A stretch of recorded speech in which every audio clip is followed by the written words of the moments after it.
Hello dear students, कहते हैं worksheet number 46 for the date 19 October 2020 class 10 science के लिए वर्कशीट है आपकी। दोनों मीडियम्स को हम साथ लेके चलेंगे इस वर्कशीट में। और आज की जो टॉपिक रहेगी हमारी वो है आधुनिक आवर्त सारणी यानी कि modern periodic table. Modern periodic table बहुत ज़्यादा इंपॉर्टेंट है, तो आज देखते हैं हम क्या क्या इसमें फाइंड आउट करते हैं। तो चलिए स्टार्ट करते हैं आज की वर्कशीट फॉर बोथ मीडियम्स। बच्चों, अभी तक हमने देखा कि टॉबरनियर ने किस प्रकार जो है एलिमेंट्स को वहाँ उस टाइम पर जो नॉन एलिमेंट्स थे उनको क्लासिफाई किया था। उसके बाद न्यूलैंड्स ने किस तरीके से किया, उन्होंने ऑक्टेव लॉ दिया।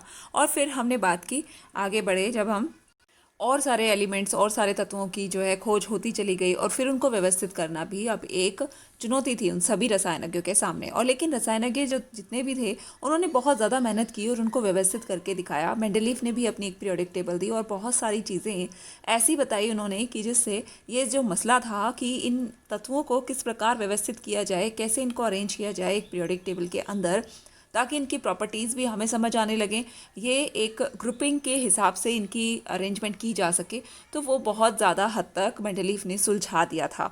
लेकिन उसके बाद भी काफ़ी सारी रिसर्चेस होती रही और हमारे पास जो अभी मॉडर्न पीरियड में जो मॉडर्न पीरियोडिक टेबल जिसके नाम से हम जानते हैं, उसके अंदर 118 केमिकल एलिमेंट्स हैं।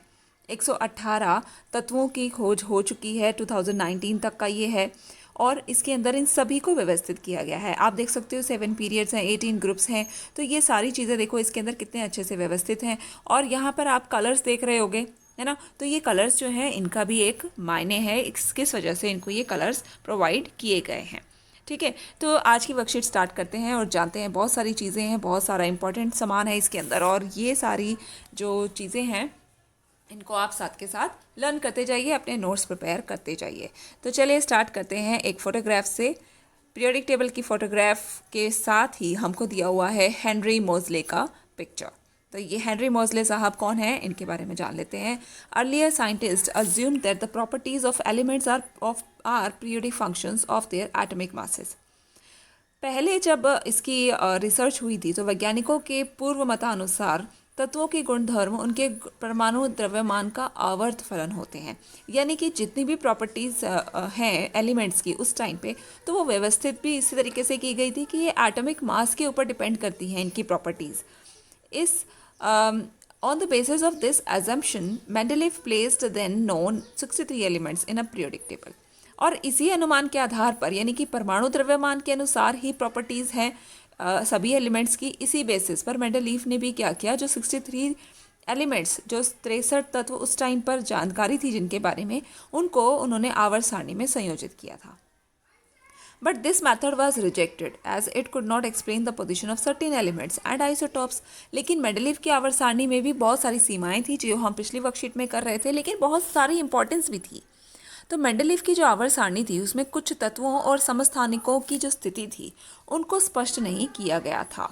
यानी कि जैसे हाइड्रोजन के 3 आइसोटॉप्स हैं, 3 समस्थानिक हैं, इसी प्रकार कार्बन के भी 2 समस्थानिक आइसोटॉप हैं और क्लोरीन के हैं। तो इनको अगर अलग अलग जगह पर रखा जाए, तीनों आइसोटॉप्स को अगर 3 प्लेस दिए जाएं पीरियोडिक टेबल में, तो पूरी जो व्यवस्था थी वो क्या हो जा सकती थी, वो खराब हो सकती थी।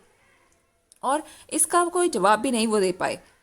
तो इस वजह से ये जो चीज़ थी ये एक उसकी ड्रॉबैक बन के रह गई। लेकिन ये चीज़ें काफ़ी हद तक आगे भी जाके सॉल्व हुई और मेंडलीफ की पीरियोडिक टेबल को बेसिस लेकर काफ़ी सारे केमिस्ट ने इसके ऊपर रिसर्च किया।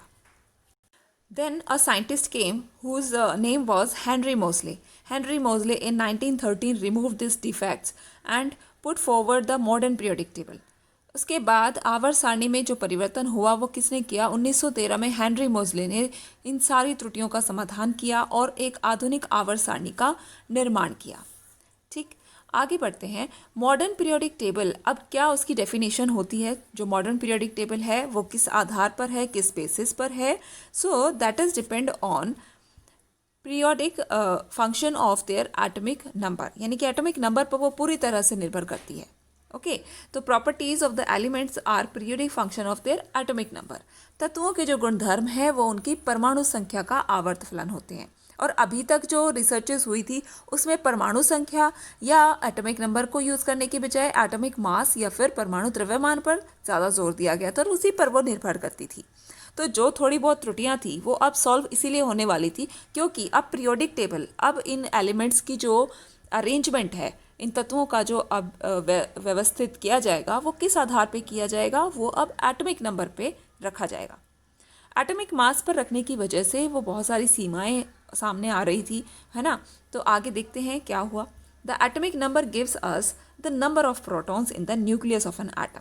तो एक किसी भी एटम में, किसी भी एलिमेंट के एटम के अंदर हमें पता है एक न्यूक्लियस होता है और उसके न्यूक्लियस में जो प्रोटॉन्स होते हैं, तो number of protons, in protons की संख्या ही क्या कहलाती है, उस एलिमेंट का, उस तत्व का एटॉमिक नंबर कहलाती है, उस तत्व का परमाणु संख्या कहलाती है। ठीक है। And this number increases by 1 in going from one element to the next. लेकिन इसमें क्या होता है कि जो परमाणु संख्या है वो तो एग्जैक्टली एक एक करके आगे बढ़ता जाता है। अगर एक नंबर पर जो एलिमेंट रखा गया है, जो तत्व रखा गया है, उससे अगले एलिमेंट का एटॉमिक नंबर 2 होगा, 3 होगा, फिर 4 होगा, तो एकदम करेक्टली जो हमारी काउंटिंग है वो चलती जाएगी। लेकिन ऐसा एटॉमिक जब वेट के अनुसार हम कर रहे थे, एटॉमिक परमाणु द्रव्यमान के हिसाब से जब हम कर रहे थे व्यवस्थित, तो नहीं हो पा रहा था क्योंकि एटॉमिक वेट किस तरीके से बढ़ता है वो नियमित रूप से नहीं बढ़ता। वो अगर हाइड्रोजन का एटॉमिक वेट 1 है तो आगे 4 आएगा, फिर 7 आएगा, फिर 9 आएगा, है ना। हाइड्रोजन हो गया, फिर हीलियम का 4 हो गया, ओके, लिथियम के लिए 7 हो गया, बोरोन के लिए 9 हो गया, उसके बाद 11 हो गया। एक नियमितता नहीं थी और उसके बीच में कितने एलिमेंट्स और आ सकते हैं उसकी भी फिर इसके ऊपर भी शंका बनी रहती थी। लेकिन एटॉमिक नंबर पर जब अगर हमने डिसाइड कर लिया कि एटॉमिक नंबर के हिसाब से अब हम व्यवस्थित करेंगे, तो जैसे क्लास में होता है तो हम रोल नंबर वाइज अगर उनको व्यवस्थित करते हैं बच्चों को, तो एक सिंपल सा अरेंजमेंट बनता है और रोल नंबर 1 के बाद 2 ही आएगा, 2 के बाद 3 ही आएगा, है ना। जैसे हम एग्जाम पैटर्न रखते हैं, एग्जाम में जब हम बैठते हैं सीटिंग अरेंजमेंट होता है, तो ये एक बेटर तरीका था। Elements when arranged in order of increasing atomic number, जब एलिमेंट्स को इंक्रीजिंग एटॉमिक नंबर के अनुसार, एटॉमिक नंबर को ना Z से शो करते हैं, ये Z इसका सिंबल लगा देते हैं और सभी एटम्स का अलग अलग अपना अपना सिंबल होता है, ठीक है। And it lead us to the classification known as the modern periodic table. और जब एलिमेंट्स को अरेंज किया गया परमाणु संख्या के आधार पर, यानी कि तत्वों को उनकी परमाणु संख्या के आरोही क्रम में, आरोही मतलब बढ़ते क्रम में व्यवस्थित किया गया, तो जो हमें वर्गीकरण प्राप्त हुआ उसे ही क्या कहते हैं, आधुनिक आवर्त सारणी कहते हैं। ये जो आधुनिक आवर्त सारणी है, इसमें सारे एलिमेंट्स, सारे तत्व किस आधार पर व्यवस्थित है, एटॉमिक नंबर के अनुसार, या फिर हम कह सकते हैं परमाणु संख्या के अनुसार ही वो व्यवस्थित है।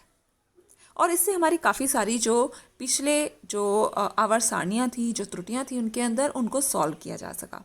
अब यहाँ पे आपको एक सेंटेंस दिया हुआ है, इस वर्कशीट को और पिछले वाली वर्कशीट को आप अगर नहीं देखिए तो ज़रूर देख लेना, क्योंकि इसमें बहुत इंपॉर्टेंट पॉइंट्स भी दे रखे हैं।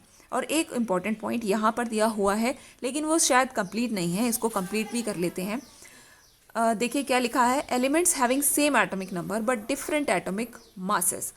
जो एलिमेंट्स जिनकी एटॉमिक नंबर सेम होती है लेकिन उनके एटॉमिक मासेस अलग अलग होते हैं, वो क्या कहलाते हैं, वो यहाँ नहीं लिखा हुआ है। उनको बच्चों, उनको हम कहते हैं आइसोटॉप्स। हिंदी में अगर देखें तो तत्व जिनकी परमाणु संख्या समान होती है लेकिन परमाणु द्रव्यमान भिन्न होता है, वो क्या कहलाते हैं, वो समस्थानिक कहलाते हैं। ठीक, हिंदी में तो इसके नाम से ही देखिए समझ आएगा, समस्थानिक यानी कि जिनका स्थान समान हो, एक ही जगह पर रखे जाएंगे। अब एक ही जगह पर क्यों रखे जाएंगे आइसोटॉप्स, ये क्लियर हो गया था कि ये क्लियर कब हुआ जाकर, ये जब हुआ जब एटॉमिक नंबर पर व्यवस्थित किया जाने लगा। एटॉमिक नंबर की अगर बात करें, अगर हम कार्बन के समस्थानिकों की बात करें, तो एटॉमिक नंबर जो होता है, परमाणु संख्या कार्बन की वो 6 होती है, लेकिन इसका परमाणु द्रव्यमान कितना होता है, एक आइसोटॉप का 12 है, दूसरे का 14 है।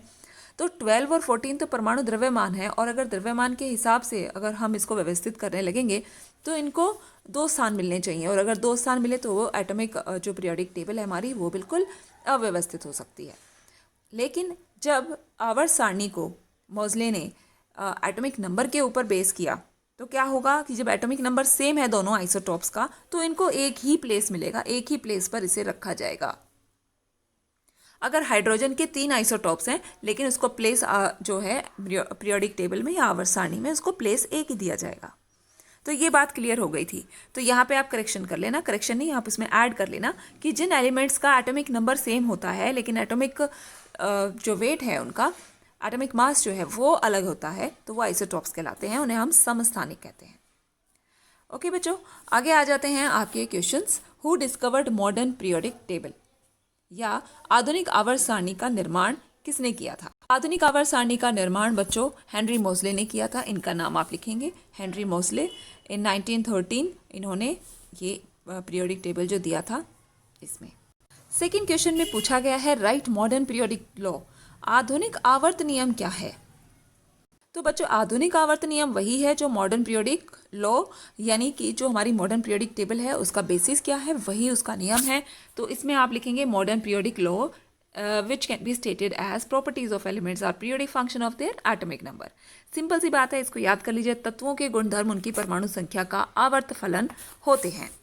आगे बढ़ते हैं। Third question, modern periodic table takes care of 3 limitations of Mendeleev periodic table, what were those? तो मेंडलीफ की जो आवर्त सारणी की 3 त्रुटियां थी उनका समाधान आधुनिक आवर्त सारणी में किया गया। ये त्रुटियां या सीमाएं क्या थी, इनको आपने लिखना है। तो इसके लिए बच्चों हम लिख सकते हैं यहाँ से, ये आपकी लास्ट वर्कशीट से मैंने लिया है, आप वहाँ से लिख सकते हैं। तो मेंडलीफ की जो लिमिटेशन थी, मेंडलीफ पीरियोडिक टेबल की लिमिटेशंस, उनको आप यहाँ से लिखेंगे।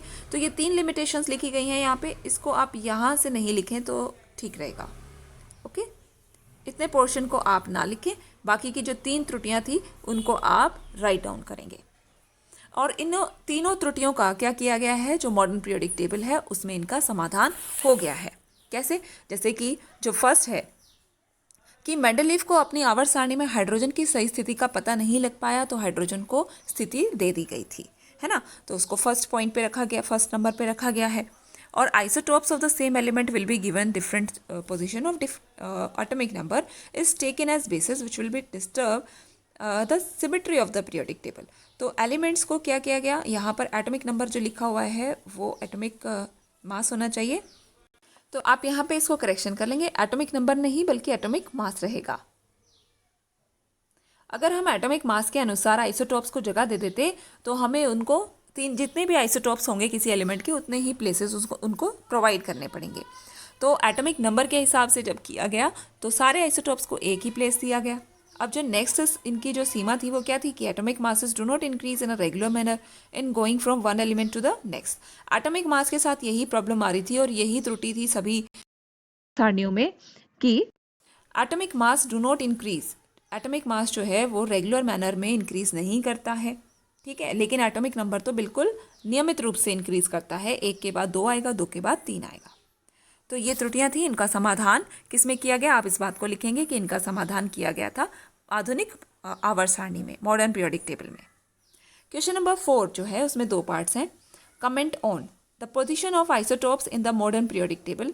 तो पीरियोडिक टेबल जो हमारी मॉडर्न वाली है, आधुनिक आवर्त सारणी है, उसके अंदर समस्थानिकों की स्थिति क्या रहती है। तो आप बताएंगे कि आधुनिक आवर्त सारणी में एक तत्व के सभी समस्थानिकों को एक ही स्थान दिया गया था, क्योंकि सभी समस्थानिकों की परमाणु संख्या तो समान ही होती है, और आधुनिक आवर्त सारणी तो परमाणु संख्या के आधार पर ही व्यवस्थित है। तो इसलिए ये क्लियर हो गया। तो in modern periodic table all the isotopes of an element are placed at one place because they have same atomic number, and modern periodic table is based on the atomic number. Okay students, question number 4 का second part, how were the positions of cobalt and nickel resolved here? Cobalt और निकल के स्थान कैसे निर्धारित किए गए? तो अगर हम पीरियोडिक टेबल में देखें कोबाल्ट और निकल का क्या प्लेस है, तो कोबाल्ट जो है वो निकल से पहले आता है। आप देख सकते हैं कि कोबाल्ट जो है उसको प्लेस किया गया निकल से पहले। अगर एटॉमिक नंबर की बात करें तो एटॉमिक नंबर यहाँ लिखा हुआ है, ये एटॉमिक नंबर है। Atomic number is 27 for cobalt and 28 for निकल। अगर एटॉमिक मास की बात करें तो एटॉमिक मास 58.9 होता है कोबाल्ट का एंड 58.6 होता है निकल के लिए। तो एटॉमिक मास के ऊपर अगर डिपेंड करता है ये, तो एटॉमिक मास तो कम वाले को पहले आना चाहिए था, निकल को पहले प्लेस किया जाना चाहिए था, लेकिन एटॉमिक नंबर जो हैं वो उसके हिसाब से इनके प्लेस को इस तरीके से रखा गया कि कोबाल्ट का एटॉमिक नंबर पहले है तो कोबाल्ट पहले रखा जाएगा। ठीक है, तो ये कैसे इसको सॉल्व किया गया, ज़रा देखते हैं इसका आंसर। 4th के सेकेंड पार्ट के लिए आप आंसर लिख सकते हैं कि जो कोबाल्ट है उसका एटॉमिक नंबर और एटॉमिक मास हमने लिख दिया है। ठीक है, तो कोबाल्ट को निकल से पहले रखा गया क्योंकि कोबाल्ट की परमाणु संख्या 27 है, जो कि निकल की परमाणु संख्या 28 से कम है, और कोबाल्ट इज प्लेस बिफोर निकल because is modern periodic table in modern periodic table, elements are arranged in increasing order of their atomic number, and atomic number of the cobalt is 27, which is lesser than atomic number of nickel, which is 28. तो ये आपकी worksheet थी बच्चों, इसे आप करिए और submit करिए. मिलते हैं आपसे नेक्स्ट वर्कशीट की वीडियो में. Thanks for watching this video. Please share with your friends also.